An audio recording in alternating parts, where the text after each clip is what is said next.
Yo, what is going on, everybody? Welcome into the new video. Today we're checking out Xtrfy's newest M8 mouse. I was sent this mouse by them and we're gonna be doing an official unboxing and first impression video. So without further ado, let's get into the unboxing itself. So as you can see, we have the M8 wireless mouse right in front of us. This is the first ever Xtrfy's hard shell mouse. It does look small at first, but it is not that small. It is about the same size as M4. It is symmetrical. This is the first ever Xtrfy symmetrical mouse as well. Usually the other mice were ergo.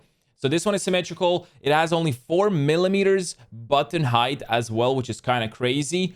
As you can see, the bottom looks pretty nice. It has a DPI switch at the bottom, not like the usual top, which is a great placement. And the plug is now on the side for the charging. As this is a wireless mouse, you have to charge it, but you charge it onto the side. It's a bit different than the usual mice, but it is done the way so you can lower the buttons down to 4mm of the button height. That way you get all of the performance and you can charge it on the side.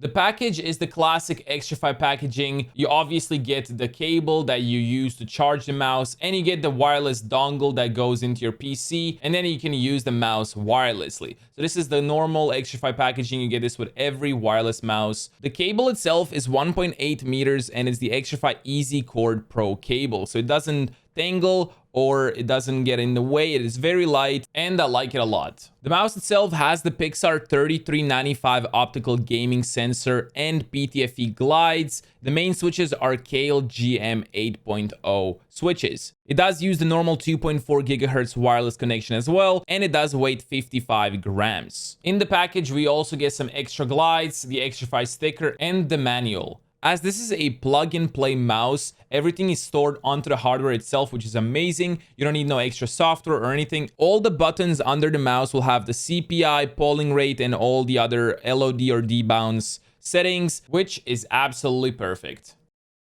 As you can see, this is how the mouse feels in the hand. It is really, really good. Fits really nice for the palm grip. If you're using the claw grip, it might be even better, but I personally use the palm grip and this is really good. Even though I have a really big hand, the mouse fits in my hand perfectly, no issues at all. You can press the buttons very nicely, very easily, and the mouse just glides on the surface really, really well.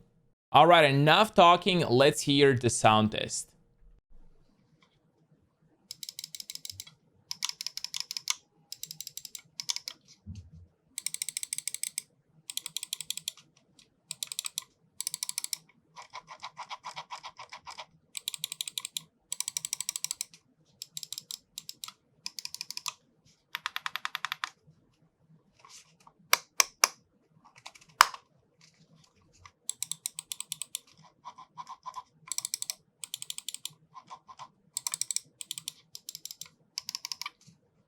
All in all, the mouse itself is great. I love it. I've been using it for a few minutes now. It's really good. The only thing that I do understand, and it's a bit annoying, is the charging on the side. If you do, use the palm grip, it might get in the way. You need to lift up your finger a little bit for the cable to go through.